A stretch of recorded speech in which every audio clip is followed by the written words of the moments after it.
Hi all. Hello. Good morning. Good morning. Good morning, everyone. Hi, morning. All right. Welcome to our first session. Hold on, yeah. Before we start, let me make sure that this is recorded. Okay. Hello. Good morning, everyone. I hope you all are having a good Wednesday, mid of the week. I hope you guys are having a good morning. You guys had your breakfast already. Okay. So, all right. So, to welcome to our first session of Hong Leong Foundation Social Enterprise Accelerator Program, SeAP program. So, today's first session on topic understanding the Malaysia social enterprise landscape, giving you guys an overview or to understand how is the landscape of social entrepreneurship in Malaysia. We are very happy for you guys to join us today. And we just want to let you know that your thoughts will make this discussion richer. So if you have any questions throughout the session, feel free to type in your questions into the chat box. And then probably if we still have time by the end of the session, Mr. Kohan can go through it with you guys. All right. So before we start our session today, I just want to share with you an event that Beyond4 is co-organizing next week on Tuesday and Wednesday. We think this event will be very beneficial for all of you guys to join, for all entrepreneurs to join. So for this, maybe I can invite Nash to share a little bit more on the event. Nash, let me know if you would like me to share the screen or if you want to share the screen. No worries, I can share the screen. Okay, Alright, good awesome. morning, everyone. Happy to see all of you on the call today, your first session, your first masterclass.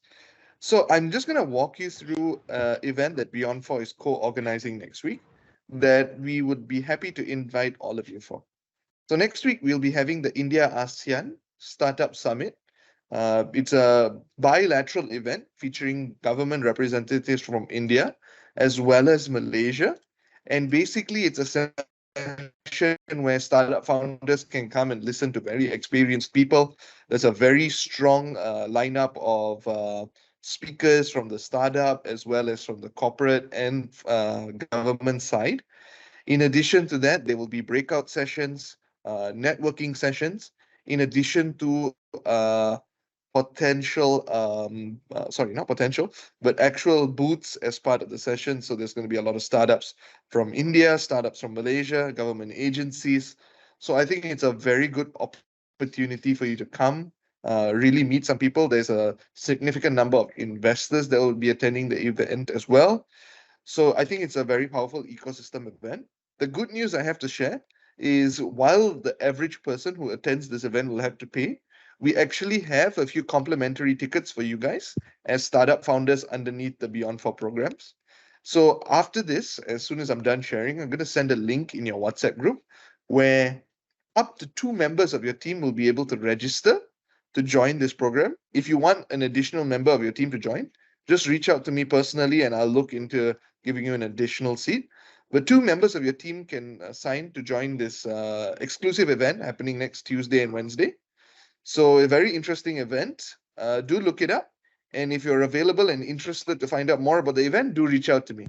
With that, I think I'll pass it back to you, Amira, and I hope you guys really enjoy your session today.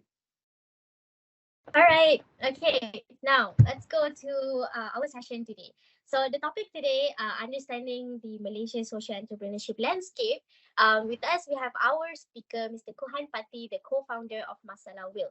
So Mr. Kohan, maybe he can explain to you guys a little bit more of himself. But to give you guys a brief introduction, Mr. Kohan is the multiple award winning social entrepreneur, co-founder of the Chamber of Social Entrepreneur Development, chair of Catalyst 2030 Malaysia, and president of the Social Entrepreneur Development Association.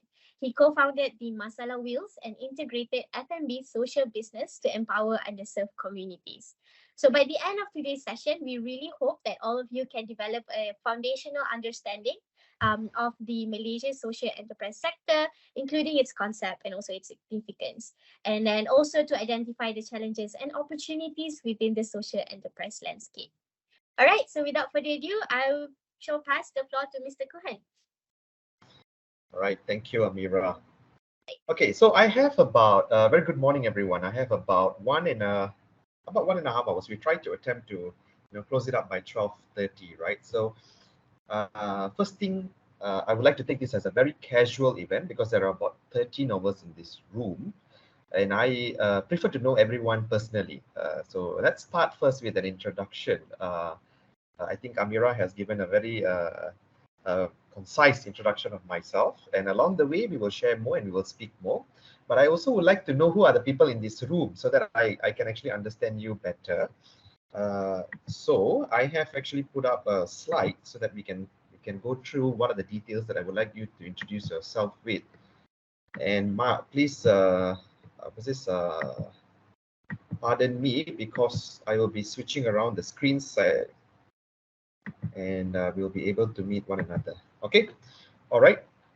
So today we will be speaking about the social enterprise landscape in general. So at any point of time, you can stop me. I would like to take this very casual. So please stop me if you would like to know about policies, you would like to know about ecosystem, you would like to know anything about social entrepreneurship in Malaysia and ASEAN, across ASEAN. You can always stop me and ask questions. We'll make this very interactive. It's going to be two-way. It's not going to be more of a lecture series. So hopefully that we will have more participation there. Okay. Just a little bit about myself. As Amira has introduced, yes, I founded Masala Wheels. But Masala Wheels is actually owned by a social enterprise group, and the group is actually named as Pepper Labs. And Pepper Labs is actually an accredited social enterprise. We received the accreditation for the first version of the accreditation, which was in sometime in 2018. We were SeA Plus. We received the highest accreditation from the government. And once it expired in 2022, we just renewed the accreditation with the new accreditation system, which I will also share today. And we also just received our accreditation, which will last for the next 5 years. Okay. So these are three things that we believe in. I think our mission, our statement of purpose, and how we align our goals within Pepper Labs. And I believe that each and every one of you will be shaping this in the next few days or months in the accelerator program. Okay. So our core belief is we always aid with dignity and we create opportunity. So we serve a lot of the underserved community. We have a large pool of underserved community with us, and we have a very strong ground network. So if any of you are looking into working with underserved communities and you don't know where to start and how to approach, you can always work with us as well.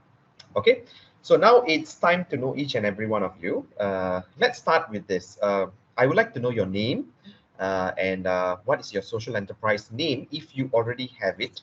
And if you don't, then maybe you can just throw out some wild ideas of options that you have thought over the last few days. And then what is your impact purpose? What do you intend to deliver in terms of impact from your social enterprise? And then your target group. Who are you looking to target? And last but not least is what is your motivation to start a social enterprise? I hope you all will know that social entrepreneurs are one of the great storytellers in current decade, I would say, at least storytellers, because we do not sell product, we do not sell services, but we sell stories. Every story is the one that creates impact and the one that drives people to actually support social enterprises. Okay, so with that, now I would like to at least go through one by one. So I'll do what is, I have a list here, and maybe just shout out. I'm not sure which one is committee member, but which one is from Beyond 4 and which one is from the social entrepreneurship side. So just let me know if I call you out, and if you are a participant, then we'll proceed. Okay, so I know Ashwin Vira. Yes, Ashwin from Joy. Yeah, hi. Yes, Ashwin. If possible, please switch on your video. Yes, please switch on your video. I see, I hope I mentioned it, Nini Chong. Thank you so much, because I get to see you. So, and virtual, it's always great to connect. So don't worry, if you're in the car, I understand that as well. If you're driving and you're taking this call, take a break aside and just, get to the question. Yeah. So go ahead, Ashwin. Okay, Joy is about providing best elder care at affordable price at every district in Malaysia. It's like nursing home. So we want to provide best elder care at affordable price, targeting the B40 and M40s. And Okay. the reason why we started, the motivation behind this is my mom. So she's the one who loves volunteering at old folks home, and so I was inspired by her, and I told her one day, instead of you going to other places, why not we start one for you? And that's how it got started, and we started in Kluang, Johor. Okay, that's cool. And so Ashwin, what is so your motivation is because your mom? That's great to know. And this is already an established entity. Yeah, you already have Sundar Berhad Okay. incorporated. Yeah. Okay. Awesome. All right. Thank you, Ashwin. So over to Avinash. I think is part of Beyond Four. So, oh no, Avinash. Avinash is part of us. Hi, Okay. All yeah, right. I'm, And then I'm the com manager with Beyond 4. Yeah. okay. And Chin. Hi, Chin. Chin Sam Chang. Hi. Ah, yes, Chin. Yeah. All right. I'm here. Okay. So Awesome. my name is Sam. You can call me Sam, right? Chin Sam. You can call me Sam. Sam. And All I'm right. actually sitting in on behalf of my boss, Jonah, and we are from Sini Sana Technologies. What we are doing is that we are doing blockchain traceability. So with that, we basically trace items using blockchain technology. And one of our products that we are currently working on is called Sinisana Engage.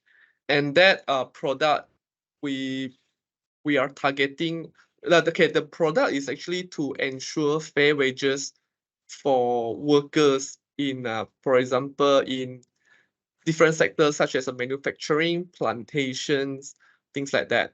And how does that work is that all the payment record will be recorded in our blockchain ledgers, about blockchain technologies, and then I mean in our blockchain network, so that it can both sides, both the employers and the employee, they can reach a consensus. So there will be no dispute in future. So that's what we are trying to do. Okay, great, great. And what inspired you to actually start this, or at least join your team? Uh, so first thing, actually we started off with supply chain traceability. So the blockchain technology itself, we're using that to trace food supply chain to ensure food safety. So I think there's really a very new idea, especially in Asia, in Southeast Asia, right? And and blockchain itself is also a very new technology. So that is something that really catch me at that time. So Okay, yeah, so great. along the way, we start to realize that there are all different areas where we can apply this technology as well. So then we go into this fair wages thing. Awesome, awesome. All right, thanks, Sam. Next is Right, no Humayun. problem. Humayun. Hello, good morning, everyone. I'm sorry I'm driving. I'm Good on the way morning. up to Penang. So, yeah. So if I feel a bit distracted, please, I apologize in advance. Please look at the road. You know, you can look at the road and talk. So be careful. I tried to find a stop, but the nearest one is like 15 kilometers away, and I don't want to pull up on the hard shoulder. But I'll try my No best. worries. I'll try my best. Hi, my name is Humayun, as you know. I'm the founder of Ogia Mobility. So we are a shared micro-mobility startup, and we provide e-scooters to solve the first and last mile problem. Now, that itself is not as much of a social cause, but what we have recently decided to get into is into how we run our operations and how we charge our e-scooters. At the moment, it's the normal conventional way. The batteries which get discharged of our scooters, we plug it in a wall outlet, and when it gets charged, we swap them. But what we are now planning to do is we are introducing this thing called a solar tree, which will be solar powered wireless charging station for the fleet, and so it'll be totally off the grid. And what we are planning, we are aiming to be the only company, only micromobility company in Southeast Asia by the end of this decade to run our entire fleet on renewable energy and totally get off the grid. That will help us reduce our carbon print. And with our scooters, we want people to ride them as much as they can to stop emitting the CO2 in the air. Because for every kilometer we drive, what I'm doing right now, my car is emitting around 250 to 350 grams of CO2 in the air, which we want to get rid of. So that's what the reason we are. That's the reason. All right. My social Sure. impact on the like. All right. Thank you, Humayun. Okay. Eyes on the road. Thank you. And next, we'll go to Jacob.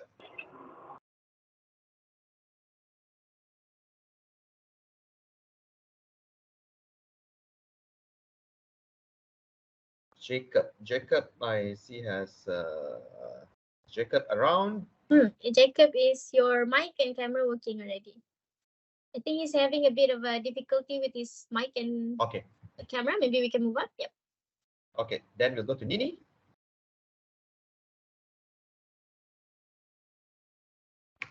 Hi, my name is Nini Chong, and my social enterprise is Womentum. Womentum really stands for Women in Momentum. What we do, right? What we do in Womentum now, is that what I'm sharing? Okay, what we do at Womentum is we advocate to create awareness on personal challenges and societal challenges, again, on a personal level or on a societal level. There are 5 Womentum pillars altogether: body empowerment, emotional care, cognitive fitness, hormonal healing, vigorous and zesty lifestyle. Motivation. I have been in the community world since 2011 and have been an active NGO player. My biggest struggle has been finding time to do what I love and what gives me joy, and that is my NGO work. So my husband used to be my business partner, and I hear him complaining to me all the time, right? So you are filling up your joy account, your joy account, your joy account, but what about your business account, the money account, the one that feeds the family and buy your handbags, right? So in 2020, when COVID happened, I was diagnosed with premenstrual dysphoric disorder. So it is like PMS, but the psychological symptom is like times 100, like that. So I was in deep depression, anxiety. I was not me. I remember crying to my husband, I want to be myself again, like that. So it was terrible, right? It was really terrible. And 1 out of 20 women actually have PMDD and they are not aware about it. So in my journey of learning about my symptom, I thought this: I'm well exposed, well educated, well connected, and yet I don't know what was my diagnosis. So that was where the idea came about, to found Womentum together with my other co-founders and consuls, right? So that was how also we found our 5 pillars.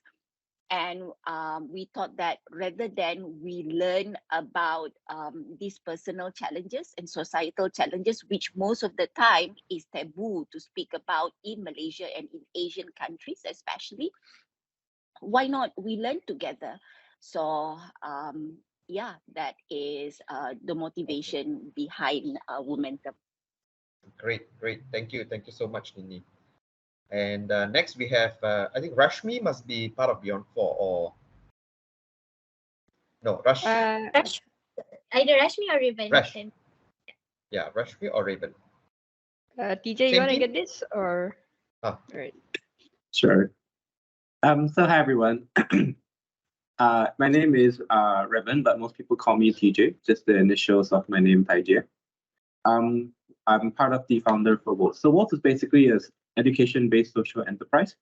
We teach communications and soft skills training mainly targeted at high school kids, but we're looking to branch out right now. The biggest motivation behind this is just because I just feel that there is a very strong lack of communication skills in the Malaysian workplace right now. Like I've just sat through one too many boring lectures and academic briefings, and at the end of this like 2 hours, I'm not actually learning anything. And so it's just the ability to communicate information effectively, you know, is not there. And that's, I think, the angle that we go into, and also what I'm personally quite passionate about. Yeah. Perfect. Thank you, Raven. Did I miss out anyone else? I think should be good. I think most of them have already been covered. Okay, perfect. So now, thank you so much for your introductions, because the reason why I wanted to know every one of you is so that during the presentations, as I go along, I would be able to share and relate to some of your social enterprises. And I believe that some of you all might be already discovered your models, or some of you have already fitted your model into a social entrepreneurship model, or some of you are still on the path of discovery. You know, whether am I a social entrepreneur or I'm not a social entrepreneur, or what's the difference between an NGO or like what Nini mentioned, right? I'm delivering so much of impact, but at the same time, my bank account is depleting, right? So those kind of questions would be arising. So this is where I'm trying to attempt throughout today, is to take you through all these questions. I think there's one new guy just entered, Awang Sharizan. Yes, Mr. Awang, if you can introduce yourself and the reason why you founded SeAP.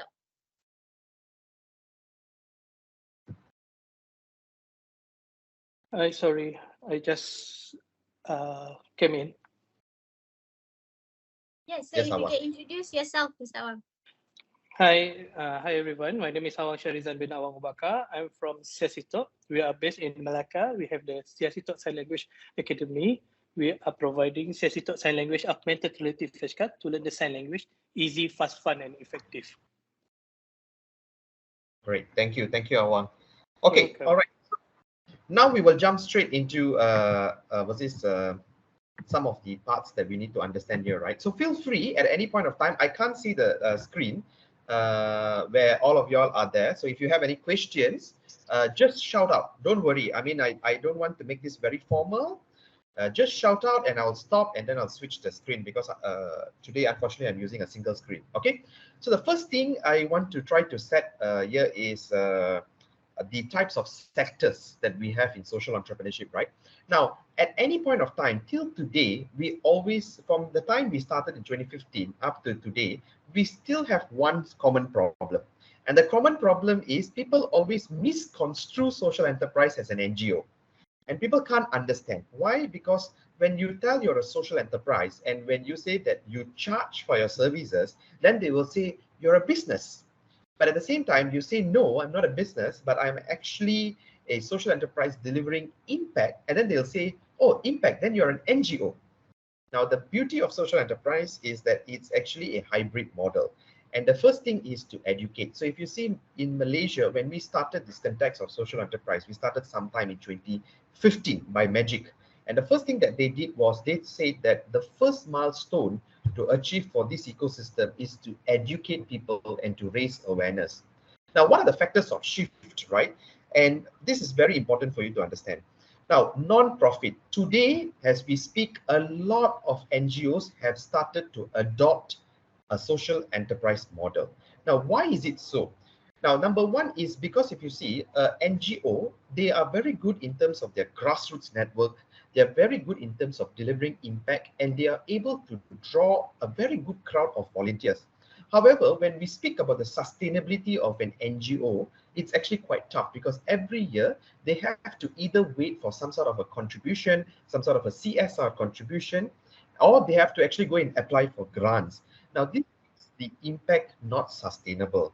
So that's why if you see today, as we speak, many NGOs have started to transform their organizations into a social enterprise. And that is actually more cost effective for them, and they're able to expand their social impact, because as stakeholders, when they give their funds, they actually start to ask you sustainability questions. So today, if you go and apply for a grant outside, or if you speak to a corporate, the first question or towards the end, they'll ask you, what is your long-term sustainability plan?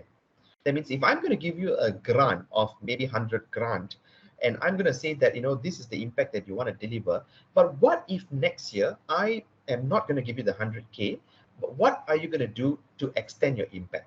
So that are the questions that why non-profit are actually moving to social entrepreneurship.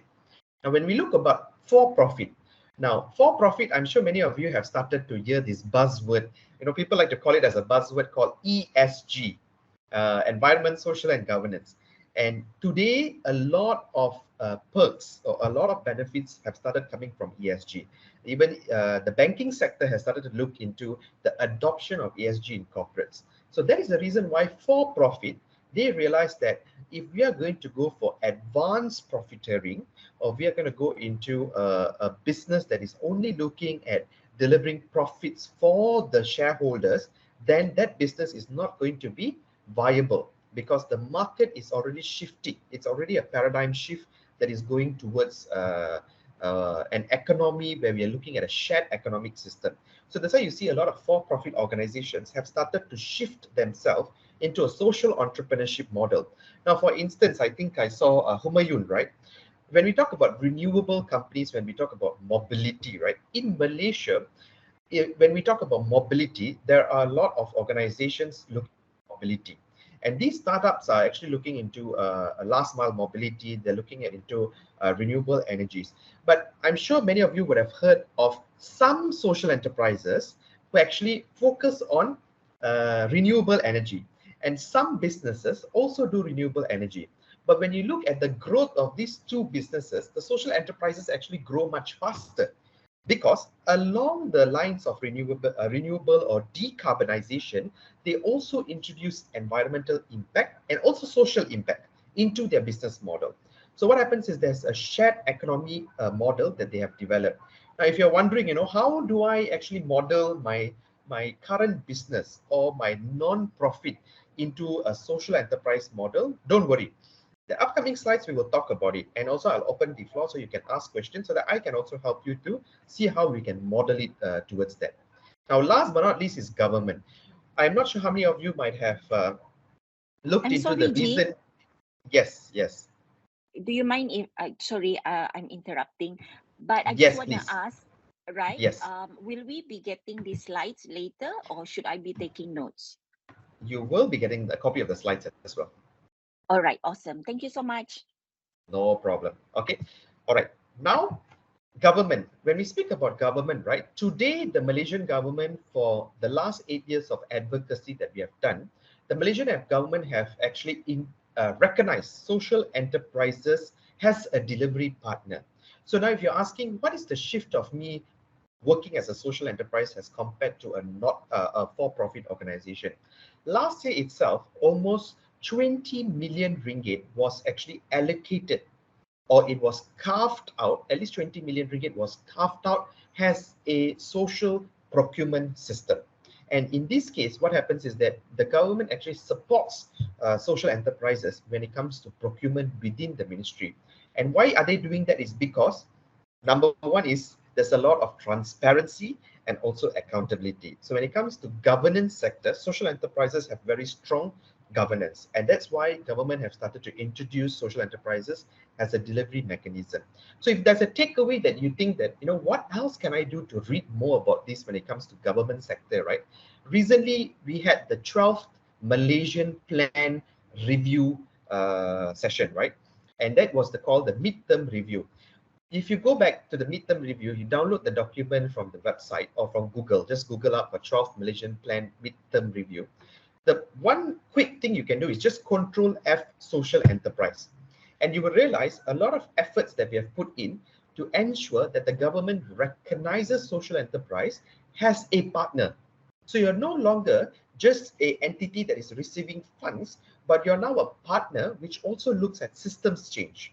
And when I say systems change, means it's not about at a very micro level where you look at maybe care economy, but now the government introduces you as a partner to probably scale this as a franchise, or as a partner to actually work with them in terms of developing much more better policies. Okay, so this is the reason why, if you're not convinced, why should you run a social enterprise? This is the reason why many people are transforming and also empowering their organizations into social entrepreneurship.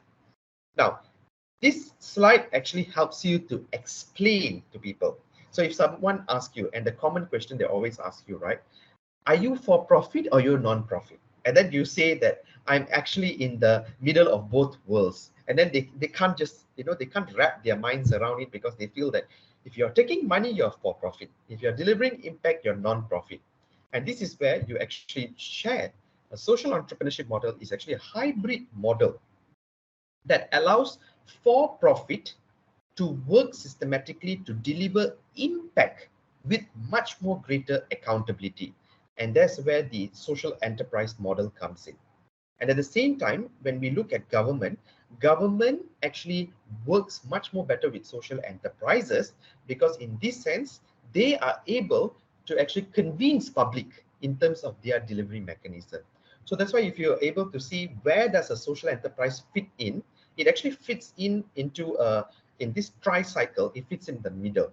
Now this, if you ask me a few years ago, or at least 2015 or before, when we started at the beginning, this was not recognized yet, because many people were struggling to recognize. But today, they recognize that this is a hybrid model, and they know that a social enterprise has to make money. It has to make profit. So like what Nini was sharing, right? It's about impact, it's about voluntarism, but at the same time, how do I even put food on my table? Because I also need to deliver impact, because I'm passionate about impact. But at the same time, I also need to sustain myself. I need to sustain my team. And that's where it comes in for the business model of it. Okay. Now, these are the primary characteristics. These are very abstract. Okay, abstract in the sense that I think you'll be figuring out. It's such a broad-based definition, Mr. Cohen. It's when we talk about social enterprise, everyone says it needs to balance up business, it needs to balance up impact. But how do we do it? What are the numbers? So don't worry. Along the way, we will be speaking about what are the numbers that we have managed to put in as a policy. And this is what the numbers that the government is convinced. Now, the primary characteristic of a social enterprise is you need to balance impact and you need to balance business. Now, a very good friend of mine in the ecosystem once said, when someone threw a question to her and asked, which one is on the top of your priorities, whether it would be business development or whether it would be impact delivery. Now, for a social enterprise, many people will think that it's an impact delivery. But as a social entrepreneur, it has to be business viability. Why? Because if you cannot build a proper business model around your social enterprise, you will not be able to deliver impact in a sustainable manner. So that's why any social enterprises would still work on their business model, because you need to generate income from your multiple trading activities. So for instance, we have seen, right, we have Ashwin, who looks into care economy, we have Chin, who sees technology for good, and we have Humayun, who sees mobility at last mile mobility, and Nini, who sees in the healthcare space. Now, how do you build a business model around this that helps to generate an income? So that is the question. And in the next few months of your journey over here, the first thing that you need to be able to answer is, how do I build a revenue model? And your revenue model might not only be limited to the work or the scope that you have identified as your core business for the social enterprise. For instance, if I throw a very quick one here, right? Humayun, for example, he is doing last mile mobility. Now, last mile mobility could be your core business. You're trying to, have e-scooters rental, and you're trying to develop renewable energy, and that is where it's giving an impact towards decarbonization. So your impact here is the measurement of carbon emission. But at the same time, you will need to sustain this business. So what are the other circles that could support this business is what you need to start thinking, which is you need to start thinking of a multi-revenue model. It could be as simple as maybe training people in terms of last mile mobility or organizing team building activities for corporates, so that corporates could actually plug you as part of a procurement system. And this is where the question comes in, like, maybe last mile mobility, where you say that, hey, use the e-scooters, let's do a treasure hunt. This is a special program under my organization. So now that also generates an income for your core business to take place. And that's why we speak about business viability. Now, if you're not able to generate sufficient income, even social enterprise would not be able to be recognized in Malaysia, because we will see later on what are the numbers that Malaysia has committed in terms of business viability. The next one is impact. Now, impact driven is, of course, what kind of issues you're trying to solve. And in the upcoming slides, you will be able to see some of the impact spaces that are recognized and some of the target beneficiaries that you can look into. Now, the secondary characteristics is what we speak about, the ESG. I had a conversation recently with one of the corporates where they were speaking about how do we actually try to internalize ESG in the organization. And I said it could be as simple as adopting a single social enterprise. Why? Because a social enterprise already meets most of the ESG requirements. As simple as inclusive equity. Inclusive equity, we speak about, providing an equitable share. For example, the representations of minority, the representations of women, and the representations of underserved. Many people are speaking of different, the representation of intergenerational gap. So that is what we speak about inclusive equity. The second one is governance. A social enterprise is actually very highly governance compliance, because you have to be transparent and accountable. Number one is you have accounts to manage. That's why we always say that a social entrepreneur, I like to say this, a social entrepreneur is like a clown in the circus. Because you know why? You have balls to juggle. If you talk about a businessman, his drive is only about making the best profit of the organization. If you talk about an NGO, it is giving the best outreach to their target group. But as a social entrepreneur, you are stuck in the middle of both. You have to ensure that you're able to make profit, and you must ensure that your profit actually meets your targets. You have to ensure that your accountings are very well done. You must ensure that your auditing also meets the requirements. And if, let's say, I heard someone just now, Ashwin has a Sandran Berhad. So you have to meet all those governance structures. At the same time, you also must meet your impact reporting. Many of you would have heard that impact reporting in your in the social entrepreneurship space, where you need to declare the impact that you're giving. As simple as, let's say, in Ashwin's Care Economic Center, he has got an individual. Now, when an individual enters, maybe when we measure their emotional balance, or when we measure their physical well-being, it might be at a baseline. But after going part of that care economy system, now that person might have improved at least 30% or 40% in terms of his emotional balance, and might be doing much better in terms of healthcare. So those are the types of impact that you need to measure, and you need to deep dive. And the last two is, of course, fair compensation and responsible and transparent accountability. Okay. Now, so far so good. Anyone has any questions? Let me just take a quick stop before we deep dive into the ecosystem in Malaysia. Anyone has any questions so far? Is there an impact Yeah, measurement? Is there an impact measurement platform or system or software in Malaysia itself? Because I know that there is the B impact measurement that is used globally, right? But BPOP, yes, yes. Yeah, but what about Malaysia? Is there any? Okay. Yes, thank you, Nini. I thank you for the question, Nini. So when we talk about impact measurement tools, right, there are multiple impact measurement tools in Malaysia. And I'm not sure how many of you might have known, in the past there was an agency called Agency Inovasi Malaysia, AIM. They are now dissolved, but their tools, they were mandated to develop an impact measurement tool which will help you to calculate your SROI, which is your social return of investment. So it's a very good calculator, and it's still available online. So that is just one type of impact measurement tool. But there are other impact measurement tools, and it's actually disenfranchised. So that means not a single entity is mandated to have a measurement tool.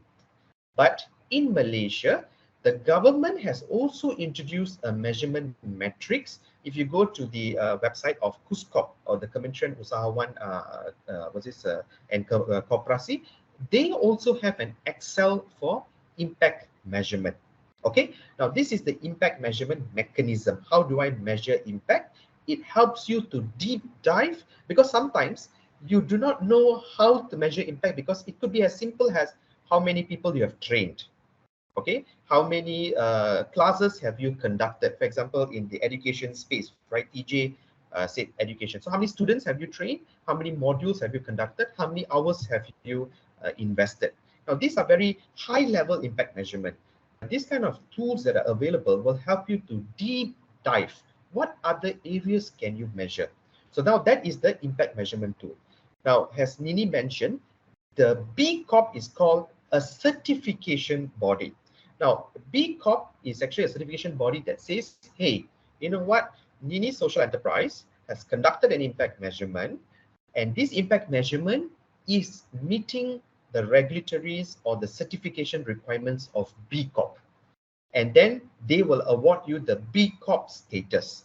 But if you come back to Malaysia, B Corp is of course an international organization, and you need to pay a yearly fee to stay subscribed to it. But if you come back to Malaysia, we have something called Social Enterprise Accreditation. Now that Social Enterprise Accreditation is what that will allow you to measure and get certified. So there are two areas here, Nini. One area is for you to measure, that is up to you how you want to measure your impact. And number two is for your impact to be recognized.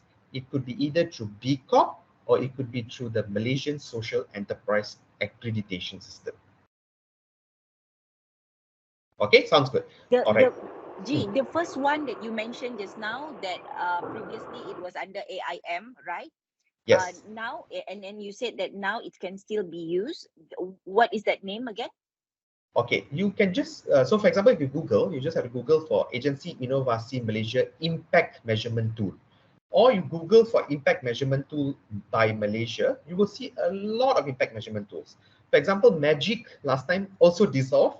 Magic developed an impact measurement tool as well. AIM developed an impact measurement tool.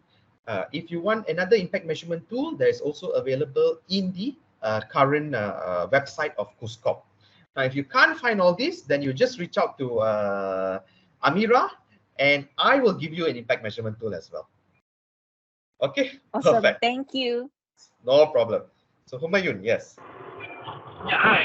So I have a question. So the example you just gave for in our startup about doing the social thing in order to generate revenue. So what I'll just give you a little brief. So we are generating revenue from our normal rights. That's not a problem.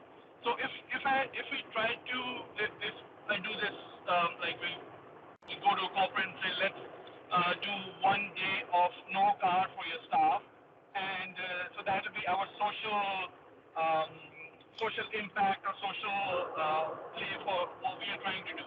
But for that we cannot charge the corporate, right? Because if we go like from my understanding, I'm asking this question like we can't charge for that event because we are trying to do good for the environment and still trying to profit off of it. Is that something which has limitation, or do you get what I'm trying to say? Yes, I get. Yes. Very good. I love this conversation. So I hope the rest also will throw out these conversations, right? So very good point, Humayun. Because one thing in a social enterprise, there's a fine line, right? Because we are thinking whether when the work we do is actually delivering a social positive impact towards environment or social, it should not be chargeable. Okay, that is a mindset that we feel. But in a social enterprise model, you can charge for everything, because in the end of the day, when, for example, I use your own example. If a corporate comes to you and you pitch to them and say that, hey, let's do a car-free day for your staffs, okay? Now, you are providing the services, and the services is your mobility tool, okay? Now, you're going to charge them for the mobility tool. Now, in return, let's not think of freebies, but instead, what you're going to think is that you're going to tell them, now, because you have used this car-free day today, let's talk about the carbon savings that your whole team has achieved. So now you're giving them a social impact in return of them subscribing to your services. So it is chargeable. You can charge, and this is what you call a social enterprise transaction. Okay, but remember, we will go through the slides further. It has to be linked to your social impact that you have declared. So it cannot be like, for example, Ashwin coming over and saying, hey, I'm going to do a car-free day today, and I want to tell you that you can actually save carbon, and now you can actually use my mobility tool. It can't be like that, because why? Upfront, your social enterprise model was built upon a care economy. And likewise, you will not be able to do something other than what you have declared has your social impact and environment impact. Okay? Okay, no worries. Along the way, we will see more. No problem. Okay, now, in order to be part of the ecosystem, now I'm sure every one of you are in the social enterprise ecosystem, and some of them need to know the history. So I think it's very important to appreciate the ecosystem development in order to value this ecosystem, right? So let's understand first thing, how did it develop in Malaysia? So Magic was actually launched in, Magic was launched sometime in pre-2015.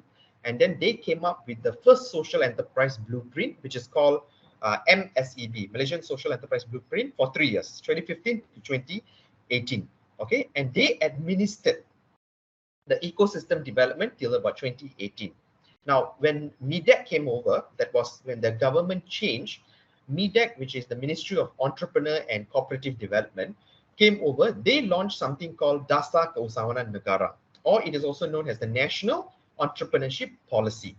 And during that time, in order to complement this National Entrepreneurship Policy, they launched Malaysia's Social Enterprise Accreditation System. Okay, so speaking about what Nini mentioned, right? So Nini, very good point. Malaysia right now is trying to link the accreditation system to BCOP. There's a conversation that is happening here where they have spoken to BCOP to say those who have been accredited in Malaysia would be able to get a BCOP certified, so that you don't have to go to UK and get BCOP certified, but in Malaysia, you don't have the local accreditation system. So that was launched in 2019, and it was administered by Magic till about 2020. Now, about 2020, 2021, MOSTI, which is the Ministry of Science and Technology, started to, this was during the COVID time, they started to have a lot of special allocations under Penjana and Prihatin. Now, this is a very important phase for social enterprises. Why? Because if you realize, during that time, a lot of businesses had to shut down. The economy had to shut down. There was no reach for the communities. Now, this is the point where social enterprises could step up. Why?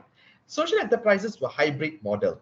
So because they had the business, they had the license to administer the business, where they had the license to operate during the pandemic, at the same time, they had a trust system already ongoing with the community. So they could actually reach the community much more faster than the government.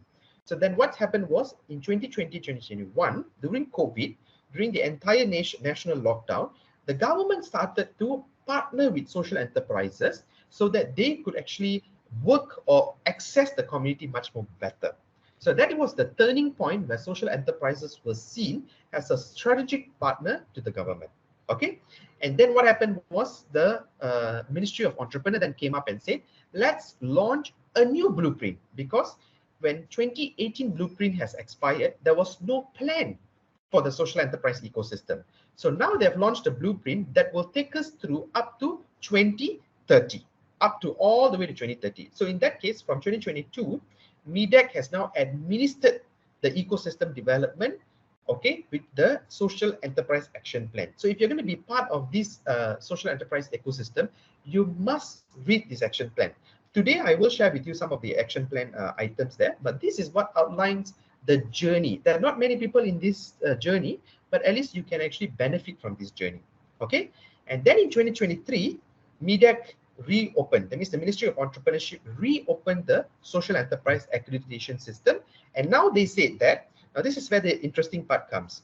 If you are accredited, you will get access to government procurement. And if you're accredited, you will get access to tax exemption.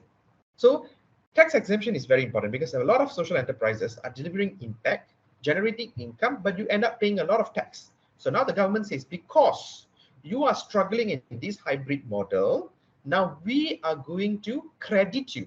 We are going to acknowledge your effort, and they're going to say that we are not going to take tax from you.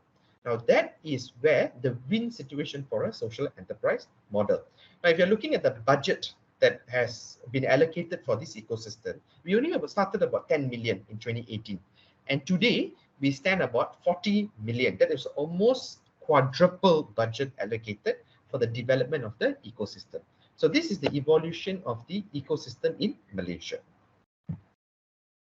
All right, now we go to the Social Enterprise Action Plan. This is the action plan that was developed and launched in 2022.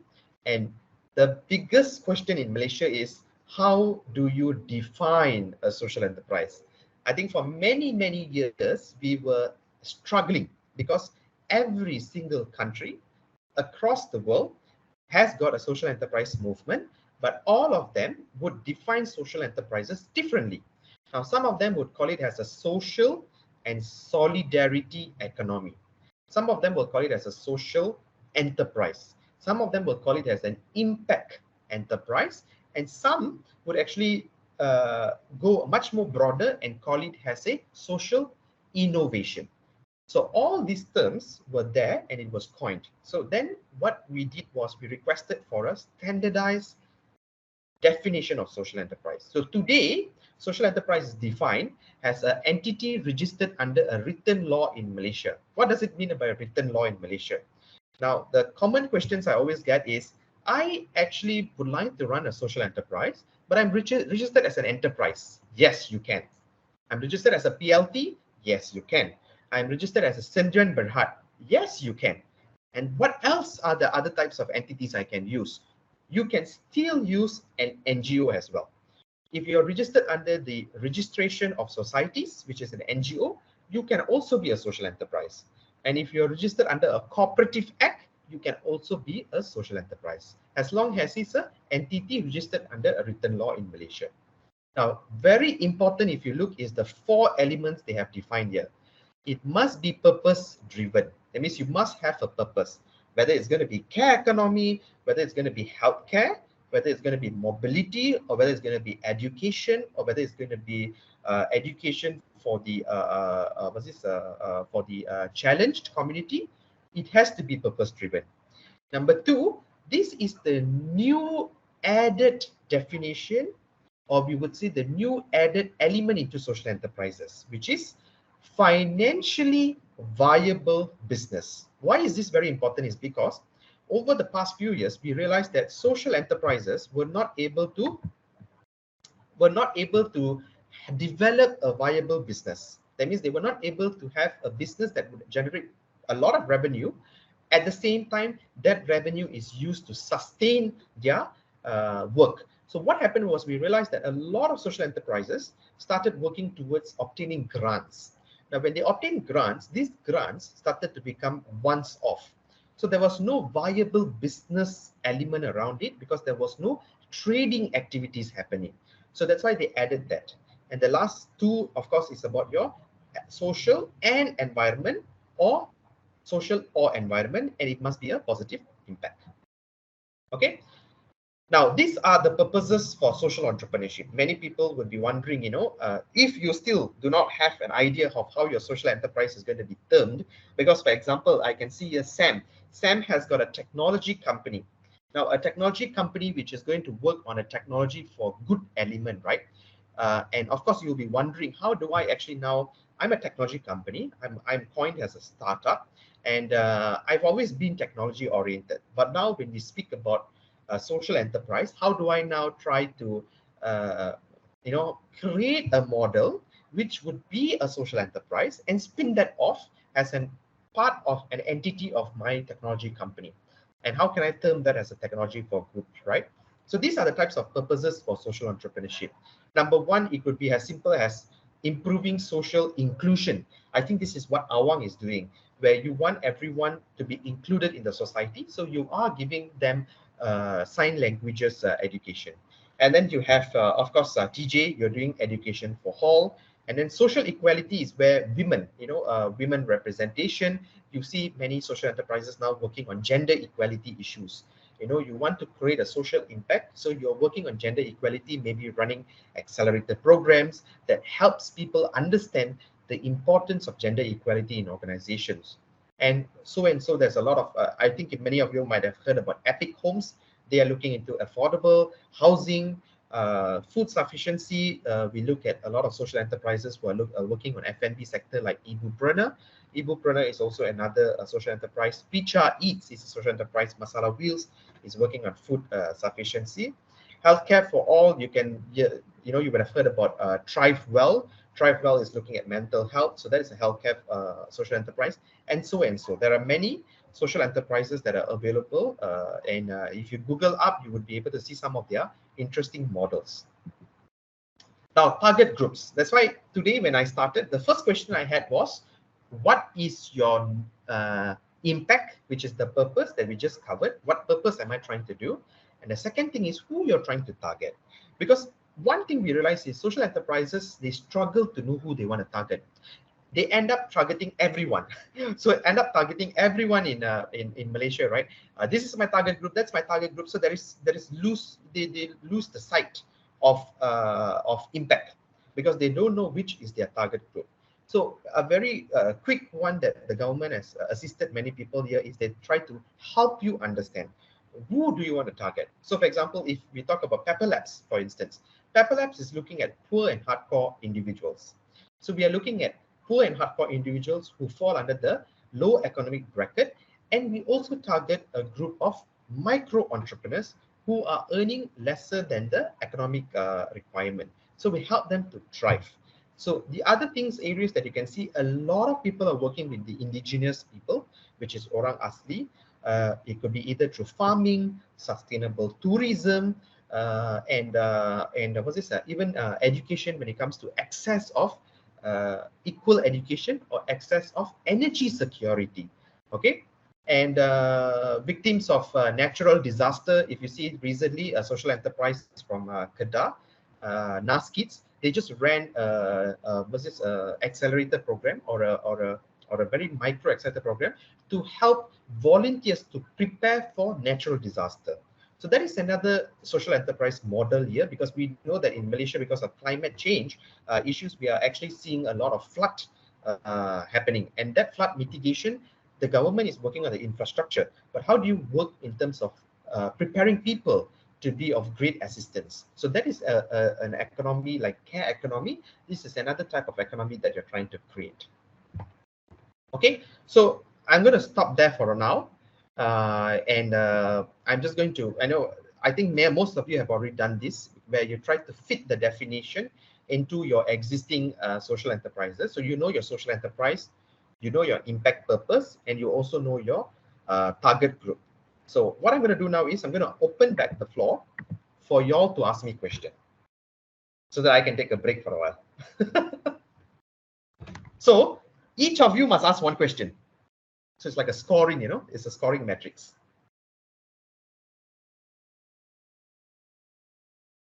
So if there's no open floor, then I will be able to ask questions. Because, time to time, I'm also an adjunct lecturer in UNITA. So we have a group of MBA students, and when we put up, no one would actually ask questions. So that's what we do, is we start calling out names. But I know we don't want to be treating you like kids, but then we are adults, so we work together and we make this as a conversation. Don't worry, ask questions, or maybe your own social enterprise. If you have some questions in your mind, you're wondering, how am I in the right path? If you want to know whether you're in the right path, you can also ask me. Okay, so maybe TJ, would you like to start, TJ?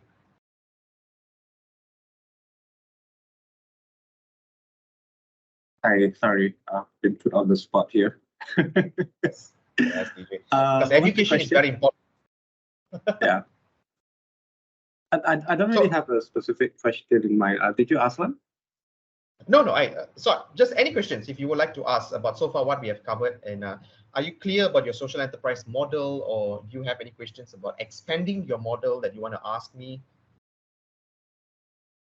Okay, I don't know how related this question is, but I was kind of wondering about this. So like this UNWAS budget 2024 just been announced like some time ago, and then there's quite a bit of allocation for like social enterprises, SMEs, and NGOs. I just wanted to ask whether this would influence like grant applications, whether it would be easier to apply for grants and stuff. Very good question, TJ. Very good question. I was involved in the budget conversation, so a very spot on question. So number one is grants. When you say grants, there are more grants available now. I think if you see, if many of y'all, if you would have worked with Yayasan Hasana used to get about, last year was the first time they got 10 million. And from that 10 million, they had a conversation with the ecosystem to see how they can develop that. And what we did was we worked towards seed grant, because we realized that many social enterprises are starting and they need seed grants to start, at least for organizational development. And then for those mid-tier social enterprises who have been established for a long time, they need soft loans. So they gave 0% interest loans as well. So that was what happened last year, 10 million.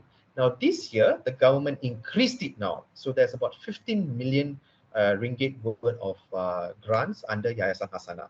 So that is one of it. But apart from that, there are also social procurement.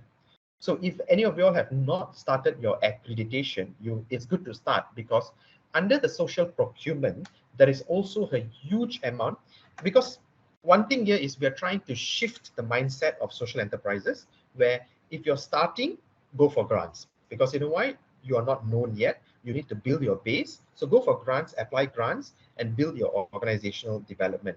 But at the same time, because you're a business entity, you must get involved in procurement, because procurement is trading activities. So the government has allocated about 20 million for procurement activities. So for example, if you're an education entity, for instance, right, TJ, you can always later on identify which ministry is involved in this procurement activity, and you can go and offer them the services that you have. And one good thing is then you can tell them, I'm actually a social enterprise. And because I'm a social enterprise, I have an access to my social enterprise procurement grant. So that is allowing you to get in the procurement system. Now, these are just two ones that are mentioned by the government. But let's talk about the corporates. The corporates, every one of them have got their own systems. So for example, if we talk about AirAsia Foundation has its own grant system. You can apply for AirAsia Foundation, and they also have their own grant. The Star Foundation, Sime Darby, Yayasan Petronas, many of these organizations have their own social enterprise grants as well. Okay, and some of these grants are actually are very interesting, because they have already been designed to allow you to plug your impact and at the same time be part of your services. So for example, just to be along your lines, right, of education, Yayasan Petronas awarded a grant for Teach for Malaysia, okay? And they run a program called Program Duta Guru. And Program Duta Guru is actually an education program. At the same time, now they're looking at how they can run education program at grassroots level or community level. And this is where, I don't know whether you've heard about My Readers. My Readers is also a social enterprise, and they actually won that grant last year. So these are the types of social enterprises working in the education space. You can also look up for another one, a good friend of mine runs, is Arus Academy. Arus Academy is also another education social enterprise. I hope that answers your question, but yeah, generally this is what, and if you talk about these institutional changes that the government has introduced in the current budget, that would include the tax exemption. That's very important. tax exemption, where you apply your accreditation, you actually would benefit tax exemption when it comes to institutional change. Thank you so much. No problem, TJ. Yes, Humayun. Hi, so I have a question regarding grants. So at least two of the founders in this cohort are foreigners. And from my experience here, it's not easy or it's almost impossible to get a grant if, for foreigners if you're running a company as a foreigner. So either I have to give half of my company away, or there's some other impossible requirements which we cannot meet. So is there any? Do you know any grants which they don't care, or do you know any tips or tricks, or for us to apply for the grant? Yeah, sure. Good, very good question, Humayun. So one thing I enjoy in the social enterprise ecosystem is that there's a lot of advocacy for equity and equality. Okay, and in that sense, there is many of these grants do not discriminate whether it is run by a foreign person, and as long as your impact area is in Malaysia, you would be eligible. A very good point that a very good model that I will share with you is called Batik Boutique. Now, Batik Boutique is run by a good friend, a good friend as well, a common friend, and she's I think, if I'm not mistaken, Blair is from the UK, Amy Blair, and her impact is among the women who actually produces batik, local batik, and she's doing a great job in the cultural preservations as well. And I would say a lot of entities, a lot of support that is being rendered as long as the impact is localized. Yeah, so that's not an issue. Yeah. Thank you for your answer. Sure. Okay. Who? Ashwin? Ashwin, you've been very quiet already. I'm just observing and listening, sir. So Okay, for any elder question, care, Ashwin? for Yes. elder care, do you have any suggestion in terms of grants or anything that you want to give inputs? Okay, so very interesting point, right, Ashwin? One thing is elder care is a subset of care economy. Okay, now Malaysia is moving towards care economy. If you see a lot of conversations that are happening in Malaysia right now, everyone is talking about care economy. A very good care economy is the care concierge. Please go and look it up as well. Care concierge is a very good business model, and Kido Care is another business model. Now, this care economy and Kido Care, and the third one is something that I read just yesterday. Air Asia Foundation's presentation had something called Makcik support, I think. That is also another one that is working in elderly care system. And I think you can check up in Air Asia Foundation website. They funded this particular organization when it comes to elderly care. So there are a lot of opportunities, but it has to involve a little bit of innovation. So if you see Care Concierge, they created a marketplace or a platform that connects people who require care, which is the let's say individuals or elderly people, with people who are able to provide care. So there must be some extent of an innovation, and this innovation is termed as social innovation. Now I give you another one. This is a very I'm just throwing this out to you from ideas, right? Someone actually was thinking of coming up with, because you're running an elderly care, people actually concerned about the well-being of their parents, for instance, right? Or the well-being of the people that are being housed there. You can even come up with a social innovation of, how do you develop a system or an AI for good system that sees what kind of parameters they have. For example, a daily, what is the healthcare parameters, whether they have eaten, or everything is digitalized. Whether the parents have moved around, how many hours of walking, how many hours of movement, from the healthcare watches, and then it actually feeds into a system, and from that system, it actually generates data of well-being, and this well-being data is what the people who actually fund you to keep them in the elderly care can see. So that is a way of, we see, technology for good system as well. So that is a space that you can look into. It has to involve social innovation. Okay, sir, noted. Yeah, those are 3 models. Please look it up. A lot of models available, but 3 models I've given. You can try to fine tune to those models. How about Sam? Sam, how is things? Hi. Yeah. I don't have I actually don't have any specific questions to ask regarding this social enterprise because it's kind of new to me, and I'm just actually thinking that I'm actually thinking about like the implementation of what we are doing in terms of social enterprising, right? So because most of the time we are dealing with people, so actually that is the hard thing, right? So it's not everyone will accept what you're doing. Like people are reluctant to change. So I think that's actually one of thing that we are facing a lot. And most of the time it's not the technology problem, it's like the people problem. So I'm just thinking of that. So not too much on the social enterprise. True. Like the I think, yeah, I can tell you one thing, Sam. Being part of this journey, right, for the last 8 years, I've at all times I always feel that I should just work on a social enterprise with respect to environment, because environment gives you a little bit of a peace, and environment gives you a little bit more of tranquility, and when you get there, right?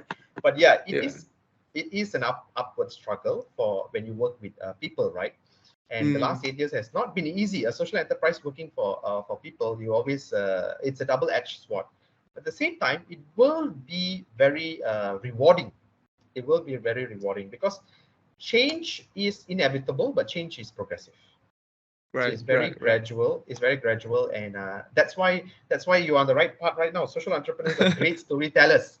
So when we become a storyteller, then we sell the stories, and the technology will come along with it. Yeah. Correct. I agree. Yeah, but you're in the right space, because technology for good, there's a lot of new technology for good. Grab, so we are partnering with Grab as well, and Grab has this Grab for good, and they have a lot of tech for good elements as well. And many people are trying to come on board of this tech for good, which helps the ecosystem. Yeah, Nini, you have a question, Nini? Yeah, I wanted to ask, right? I remember last time when Magic just started championing SE, they for us to be an accredited SE, we need to be contributing like I cannot remember 20 to 30% back to our community, right? Is it still the same now? Or okay, thank you, Nini. So now you help me to transition to my next presentation. All right, so the next presentation is about accreditation. Okay, so let's talk about accreditation. I'm so sorry. I think that there are two. Just now, I think Humayun did explain to me, but unfortunately, the government's document is in Bahasa. But I will explain this in English. Okay. Now, Nini, to your question, Magic had an accreditation which was in 2019 and up to 2022. And then what we realized was that accreditation was the first in Malaysia. So there was some areas of loopholes. When I say loopholes, is then we started seeing a lot of entities, because of the types of benefits that were given to social enterprises. They started to try to come on board of the social entrepreneurship ecosystem, so that they could actually get into the grants, they could get into the tax exemption, and they could benefit from the ecosystem. But at the same time, we realized that the impact was not so strong, or the beneficiaries were actually struggling as part of the social entrepreneurship ecosystem. So in 2023, when they did 2022, when they did a revision, this is the latest accreditation requirement. So let's start with the first one. The first one is, I hope every one of you will go back today and you will actually be part of the social enterprise basic accreditation. Now, when you go back, you can apply. This is an online system. It's a platform that just requires you to upload the documents. Now, the first thing is, they say that an organization in Malaysia has to be a registered entity with a proper definition of social enterprise. Now, just now we already discussed the definition of social enterprise. So you know, a definition of social enterprise is a viable business. So you must explain how are you as a social enterprise making business income. And second thing is, you must be very clear with your impact. Okay, so that is number one.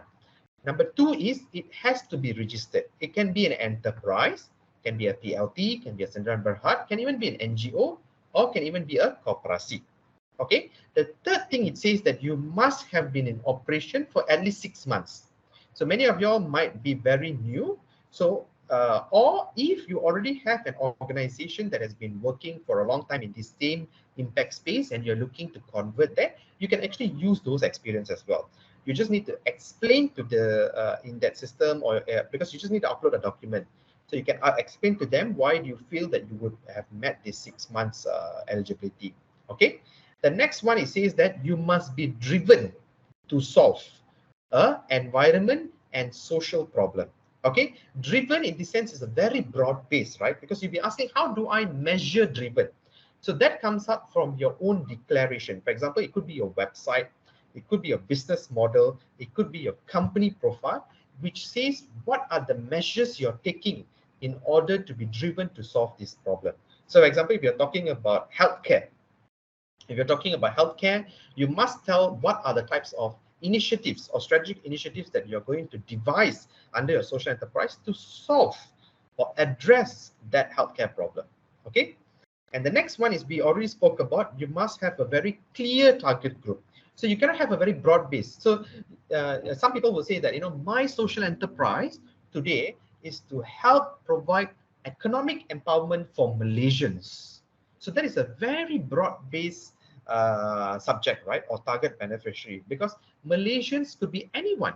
Then I could even say that I want to provide economic empowerment. I can run a model for the top richest people in Malaysia, where I go into them and I say, let's invest in gold.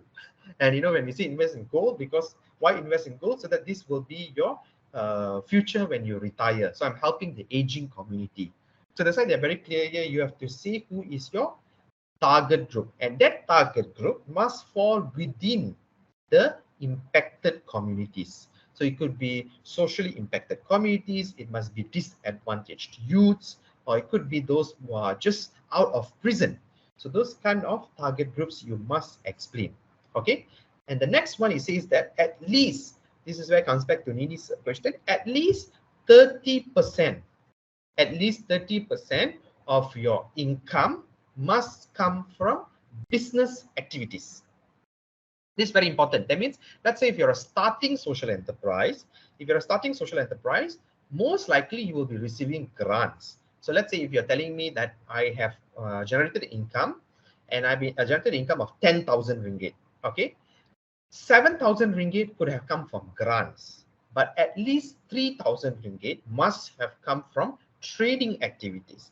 It could be as simple as subscription fee for your e-mobility, subscription fee for your elderly care, subscription fee for your education, or if you were to get a grant for services. That means a grant is not being given to you just for organizational development, but a grant, you want a grant for them to subscribe to your education services. That is also part of your income generation. Okay. And last but not least is, they say that you're encouraged to attend the program, which is run by InScan. But because you are already in a you're in a structured program called the SeAP under Hong Leong, you can use Hong Leong's modules and certifications, or your entry into this system as part of your supporting document. Okay. Now this is basic. Basic level, you will be registered into the ecosystem. All right. The next one is, how do I then become from basic to an accredited social enterprise? Okay. Now, the system allows you to move to accredited once you have achieved your basic. Now, after you have done that, to achieve your accreditation, you must have been in operation for at least 2 years. Okay, so many of you all are now starting your social enterprise. So you must have been in operation for at least 2 years, so that they can see that you have been operating for at least 2 years. And then at least 50% of your income must have been obtained from business activities. Okay, at least 50%. And sorry. All right. Is still everyone here? I think there's some problems now. Okay, good. At least 50%. Okay. Next is, now it becomes a bit more tricky. At least 25% of your profit must have been generated or channeled towards social and environmental impact. Now, this comes to Humayun's question previously, when he says that how do I ensure that a company or a corporate that is going to have a car-free day, and how can they be part of it? Now, Humayun, this is where you can actually come in and say that at least 25%, that means I'm going to give, maybe you say that because you are going to have a social impact here, you're going to reduce carbon for the day, I would probably tell you that I'm going to give the corporate a discount. And because I'm going to give the corporate a discount, at least 25% of my profit, which I'm going to give a sharing with that company and say that, hey, because you're doing some good there, that particular mission or that particular revenue will be gone towards a social mission or an environment mission. Okay, or your overall, for example, education, overall company like TJ runs an overall education company, or Awang also. Awang, for example, is doing sign languages, okay, for the challenged community. At least 55% of your profit, for example, Awang for year 2023 earns 100,000 ringgit. Now, from that 100,000 ringgit, if you can prove that maybe from this 100,000 ringgit, at least 25% of your 100,000 ringgit was used to train this challenged community by, for instance, paying your trainers, paying the facilities, buying for them a participation kit, or giving them access to a platform, learning management platform, then you would actually meet the requirement. Okay, and last but not least, you need to have a social impact measurement. So this is where what Nidhi was asking, what kind of tools I can use. For them is, as long as you use a particular tool that is available and you measure your impact from year to year and you have a very clear report, you can submit for your total accreditation. Now, I think this sounds like, oh, there's a lot of work to do. So it is actually what every year, if you're running a Sdn Bhd or your enterprise, you will have an accounts. So if you ask me, the part of 50%, 25% is very clear. You can easily demarcate this. The next thing is impact measurement. Every year is a must for social enterprise as well, because you want to be sharing the impact that you're doing for the communities. So that is also easy. Now, the thing is, by submitting all this, you don't have to do this for the next 5 years. And that is the great thing that that this accreditation, even though it's a very tedious work, but at least it gives you a fair way for the next 5 years. Okay, any questions right now? I have question. Yes, Nini, yes, go. Okay, so I want to ask, right, just now with the example that you use, so Okay. let's say, who can I choose? Okay, let's say, Okay. like Tom's, right? Like buy one Okay. shoes and then free one shoes to whoever, okay, the Okay. kids. Okay, and then can it be the 25% instead of giving my consumer a discount? Say I'm selling that thing 100 ringgit. So every 100 ringgit purchased, whatever from me, from Momentum, then 25%, that means 200 ringgit, 25 ringgit will go to this body, for example, or this beneficiary. Will that work as well? Okay, a very good point, Nini. Now, this is the change that we did from the Magic's time. The Magic's time, we say 30% of your revenue must go for the beneficiary. Okay, I hope you catch my words here. 30% of the revenue must go for your beneficiary. If I say 30% of your revenue, if you sold a shoe, your social enterprise model you're saying is buy one, give one, right? If you sold a shoe, for example, for 100 ringgit, the 30% means you need to give 30 ringgit off. Very clear. Okay. Now we realize that is actually going to put a chocker block on you, because you're giving 30% of your revenue off just once off. Or it could also be open for abuse. We realized that was when people started doing food businesses. When they buy business, for example, they buy for 10 ringgit from a beneficiary, and they were going to sell 20 ringgit.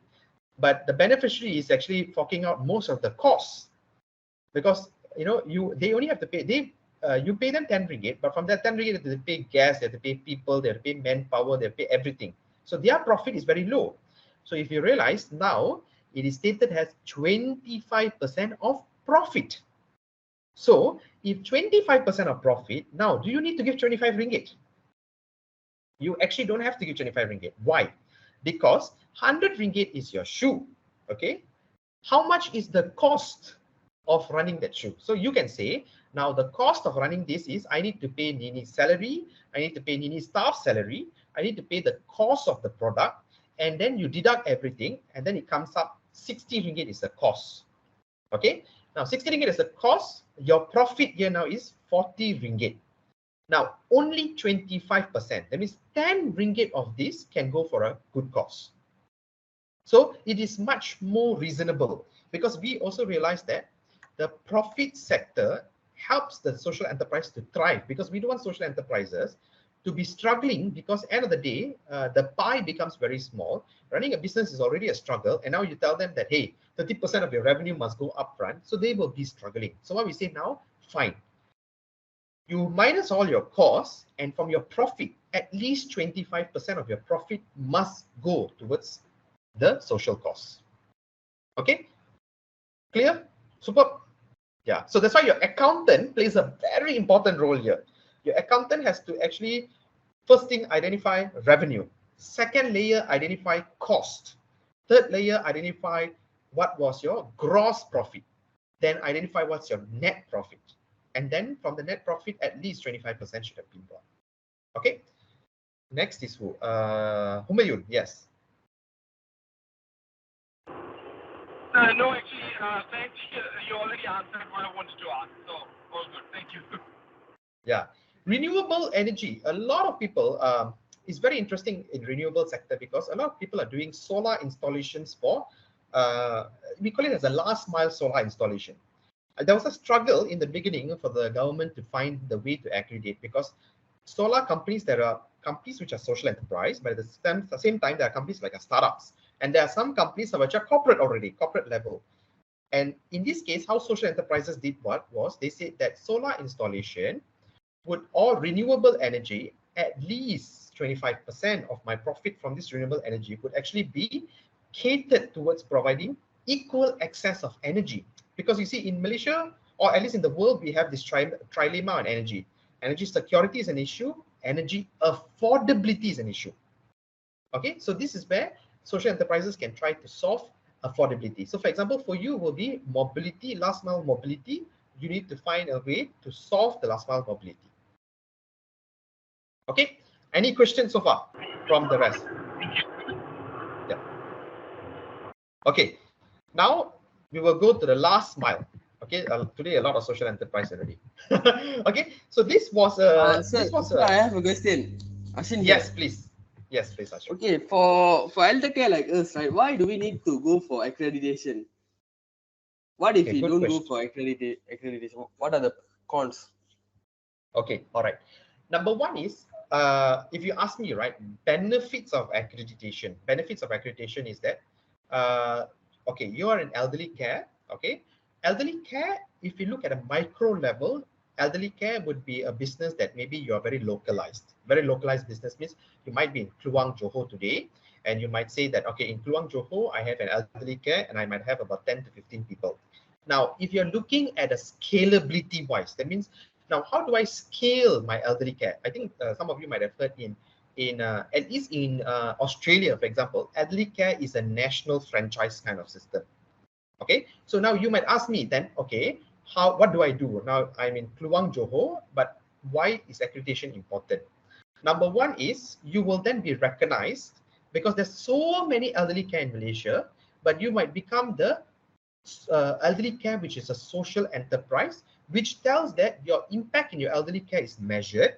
You don't just take people in and then send people out, but every individual that enters has a total, a holistic transformation at your elderly care.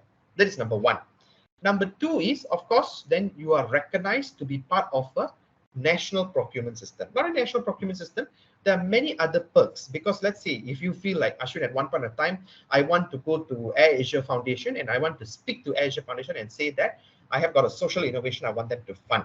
Okay, because you're now a social enterprise accredited, you will have a fast pass ticket to go through. Okay, fast pass ticket to go through. That's just two. The third one is tax exemptions. Okay, tax exemptions, because why tax exemptions?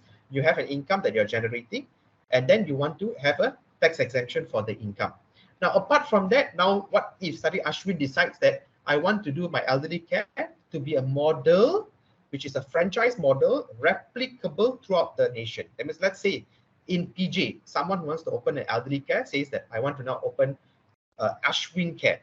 Okay, now because you are already such a established organization and because you're recognized by the government, then you will get the right ecosystem because you have already a structure. Your structure is you have a proper social impact, you have a proper accountability in terms of your business model. That is where you can now replicate that as a franchise. So these are some reasons why people would actually transform themselves into a social enterprise. Okay, thanks, sir. Thanks for your inputs. Yeah. It's a very similar model, right? So I started a food truck, social enterprise food truck. Now everyone was asking me why food truck becomes social enterprise. So in Malaysia, there was a lot of food trucks. 2015, when I started, it was a buzz. Everyone wanted to get into the food truck season, right? But because I wanted to start something for someone, so I started a food truck. But what I did was I transformed them into a social enterprise. How did I do it? During the day, the food truck would sell food in the KLCC community. So we had to target the urban community. But during the night, the profit that was gained during the day would be transformed into free meals that were given to homeless community. And that's how we started. So it was a social enterprise model.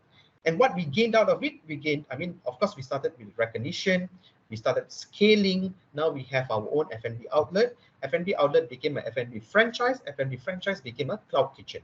And many corporates started to come on board because of that social enterprise recognition, because they believe in the impact that you're delivering. So that is a advantage or USP, unique selling point for yourself. Okay, last but not least, this is my last slide. This is called the case example. I will be sharing the slide with you, but I also wanted you to share. There is an organization called Catalyst 2030 that we co-founded in Malaysia, and this is actually a global organization. It's an impact organization for people to learn about social entrepreneurship. So what we did was we managed to actually push a Malaysian ecosystem development or unlocking social innovation potential in Malaysia, and it was published in the World Economic Forum. So if you can see here, why social entrepreneurship is thriving in Malaysia is because of these key areas. Number one is we promote the power of collective. So power of collective, if you see many activities like SDG activities are taking place, ESG activities are taking place. We have a chamber which champions economic activities. And of course, there are agencies to support you now. So a lot of agencies are upfront there to support social entrepreneurship movement. Number two is we enable the sector, social sector model. So we have accreditation system that provides you tax exemption, accreditation systems that gives you access to government procurement. Who would have thought, right? I mean, social enterprises would have been part of a government procurement system, but now it is happening. And then next is we have strengthened capability. So you have accelerator program that is run by Beyond 4. Today, you're part of that accelerator program, and there is a lot of social innovation now that is integrated into your education, because the world is moving towards an SDG-oriented world. Even oil and gas companies have to learn to adopt SDGs and ESGs. So if you lose out on this, you will actually fail to thrive, because there is a lot of awareness and there is a lot of consciousness on social well-being. And last but not least, we have proper institutionalization. So marketplaces, I think you would have heard a lot of social innovation marketplace. Asia has an online marketplace. So for example, if you're selling products, you can always list yourselves there. If you want to be in a brick and mortar store, there is a new social enterprise space that it was just launched, which is called Sustain At in Pasar Seni. So these are the types of marketplaces. And last but not least is foster institutionalization. So there is a lot of entities, a lot of NGOs, there's a lot of organizations that are helping to advocate for social enterprise movements. That's why Malaysia right now is a thriving ecosystem in ASEAN. Okay, so with that, thank you. If you have any questions, you can always drop me a text Or at the same time, if you have any questions, you can always connect with me on LinkedIn as well. So I'm also on LinkedIn, and I will drop my my profile so you can actually connect and stay connected on LinkedIn. So with that, now over to Amira, and I still open to Q&A if you all have any Q&A. All You right. said Thank just now, you. sorry. So sorry. Yes, Nini. Okay, go ahead. Actually, I'm You said opening just the now floor we, for questions. yeah, just now you said we can drop you a text. Is Yes. it to your mobile or your email? Okay, I will share you my email, and you can always drop me an email. But I am very active on LinkedIn, and we can always exchange messages on LinkedIn as well. I will respond as soon as possible. All right, thank you. Yeah. Okay. All right. So for any of the startups, you guys have more questions for Mr. Cohen before we wrap this session up? Okay. So silence, I would assume no, right? Yeah. All right. Okay. So thank you so much, Mr. Cohen. And to all the startups, let me remind you once again. So the recording for today's session and also the slide will be uploaded on our LMS platform.